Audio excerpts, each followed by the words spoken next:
Proverbe 17, mieux vaut un morceau de pain sec, avec la paix, qu'une maison pleine de viande, avec des querelles. Un serviteur prudent domine sur le fils qui fait honte, et il aura part à l'héritage au milieu des frères. Le creuset est pour l'argent, et le fourneau pour l'or, mais celui qui éprouve les cœurs, c'est l'Éternel. Le méchant est attentif à la lèvre inique, le menteur prête l'oreille à la langue pernicieuse.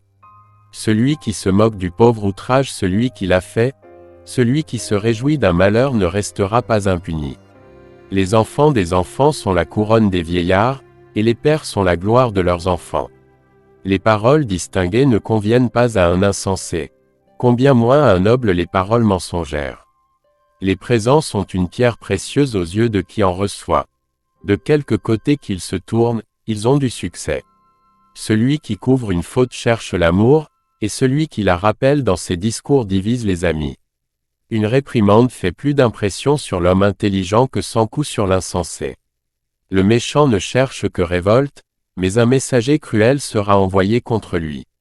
Rencontre une ours privée de ses petits, plutôt qu'un insensé pendant sa folie. De celui qui rend le mal pour le bien le mal ne quittera point la maison.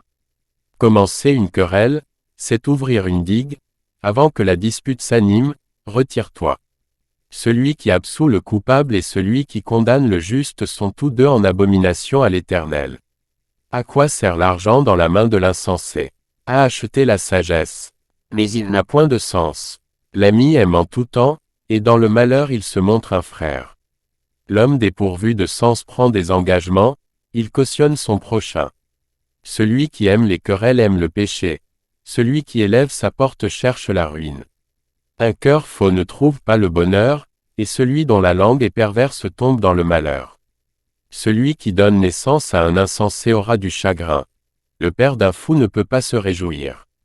Un cœur joyeux est un bon remède, mais un esprit abattu dessèche les eaux. Le méchant accepte en secret des présents, pour pervertir les voies de la justice. La sagesse est en face de l'homme intelligent, mais les yeux de l'insensé sont à l'extrémité de la terre.